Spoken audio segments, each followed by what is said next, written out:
नमस्कार दर्शक बंधु सुभद्रा योजना को नहीं सरकार बड़ घोषणा श्रीमती प्रभाती परिडा करिसेंती बड़ घोषणा एथर योग्य हिताधिकारी को एका सांगरे मिलिबो 25,000 टंका। हाँ दर्शक बंधु एथर श्रीमती प्रभाती परिडा बड़ घोषणा करी कहिसेंती जेउ हिताधिकारी प्रथमरु ए पर्यंत गोटे भी सुभद्रा टंका पाई नाहंती सेमानंकर डॉक्यूमेंट जदि सबू ठीक ठाक रही थाए किंबा सेमाने जदि सुभद्रा टंका पाइबा पई योग्य होंती सेमानंकु 5टा किस्तिर एककालीन 25,000 टंका मिलिबो। तेबे दर्शक बंधु ता सहित जानिनेबा सुभद्रा टंका मिलिबा पूर्वरु आपण मानकु केउ सबु डॉक्यूमेंट गुड़िक ठीक ठाक भाबरे अपडेट करिनेबा उचित जेपरि आपण माने सुभद्रा किस्ती पाइबारु वंचित न हुअंती। तेबे दर्शक बंधु चलंतु वीडियोटी को स्टार्ट करिबा ताहा पूर्वरु जदि आपण माने चैनल को नुआ करि आछंती चैनल को सब्सक्राइब करिबा सह पाखरे थिबा बेल आइकन को प्रेस करंतु जहा द्वारा प्रतिदिन अपलोड हेउतिबा वीडियो गुड़िक सर्वप्रथमे आपण माने देखि परिबे। तेबे चलंतु वीडियोटी को स्टार्ट करिबा। तेबे दर्शक बंधु सुभद्रा योजना ओडिशा सरकार एक प्रमुख महिला सशक्तिकरण कार्यक्रम। एही योजना रे योग्य महिला मानंकु मोट 50,000 टंकार आर्थिक सहायता प्रदान करा जाउछि जहा प्रतिवर्ष 2टी किस्ती रे 10,000 टंका लेखाए 5 वर्ष पर्यंत सीधा सड़क बैंक अकाउंट को प्रदान करा जाए। योग्य हिताधिकारी बयस सीमा 21 रु 60 वर्ष होइथिबा आवश्यक। राज्य रे महिला को सशक्त करिबा उद्देश्य रे एही आर्थिक सहायता प्रदान करुछंती राज्य सरकार। तेबे दर्शक बंधु सरकार सुभद्रा टंका को नहीं करिछंती बड़ घोषणा किछि योग्य हिताधिकारी को एकाथरे मिलिबो 25,000 टंका। आसंता अगस्ट 28 तारिख अर्थात राखी पूर्णिमा दिन मिलिबो सुभद्रा टंका। नयागढ़ रे सुभद्रार राज्य स्तरीय समारोह रे दिया जिवो टंका 1 कोटी रु अधिक महिला को दिया जिवो एही सुभद्रा टंका।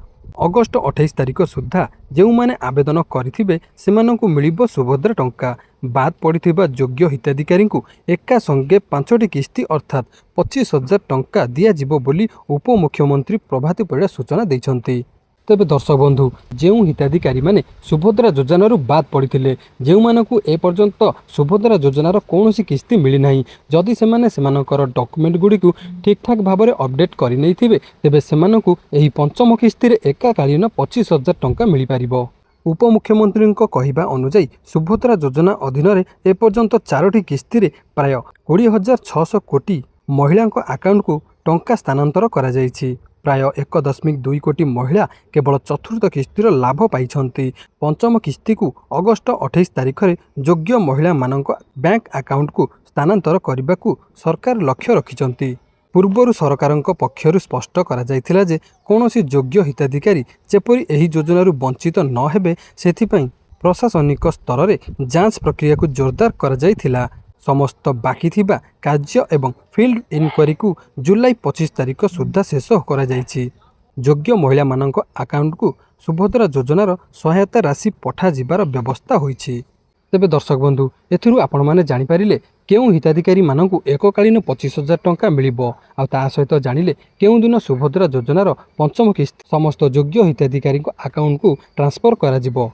एबे आसंतु जानिबा पंचम किस्ती मिलिबा पूर्व आपनकु केउ सबु डॉक्यूमेंट गुड़ी को ठीक ठाक भाबरे अपडेट करिनेबा उचित।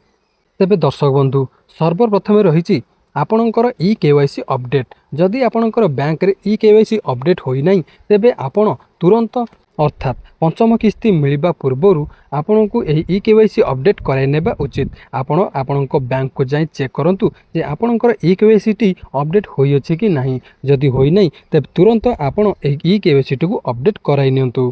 द्वितीय रे रहिछि आधार कार्ड सहित मोबाइल नंबर लिंक। जदि आपणकर आधार कार्ड सहित आपणकर मोबाइल नंबर टी अपडेट नाही बा लिंक नाही ताहाले आपणकु मध्य एही सुभद्रा टंका मिली पारिबो नाही।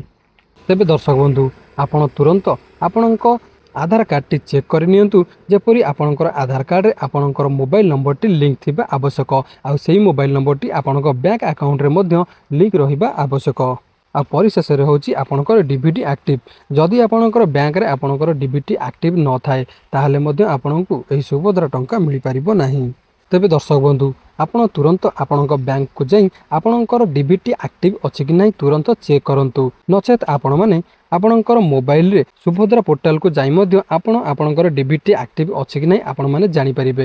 ଆପଣ ସୁଭଦ୍ରା ପୋର୍ଟାଲକୁ ଯାଇ ଷ୍ଟାଟସ୍କୁ ଯାଇ ଆପଣ ଜାଣିପାରିବେ ଯେ ଆପଣଙ୍କର ମୋବାଇଲ ନମ୍ବରରେ ଆଧାର କାର୍ଡ଼ ଲିଙ୍କ ଅଛି କି ନାହିଁ, EKYC ଅପଡ଼େଟ୍ ହୋଇଅଛି କି ନାହିଁ, ଆପଣଙ୍କର ଡିବିଟି ଆକ୍ଟିଭ୍ ହୋଇଅଛି କି ନାହିଁ, ତାହା ସୁଭଦ୍ରା ପୋର୍ଟାଲକୁ ଯାଇ ଆପଣଙ୍କର ଷ୍ଟାଟସ୍ରେ ତାହା ମଧ୍ୟ ଆପଣ ଜାଣିପାରିବେ। ତେବେ ଦର୍ଶକ ବନ୍ଧୁ, ଏହି ଥିଲା ଶ୍ରୀମତୀ ପ୍ରଭାତୀ ପରିଡ଼ା ଘୋଷଣା କରିଥିବା ସୁଭଦ୍ରା ଯୋଜନାକୁ ନେଇ ବଡ଼ ଆନାଉନ୍ସମେଣ୍ଟ।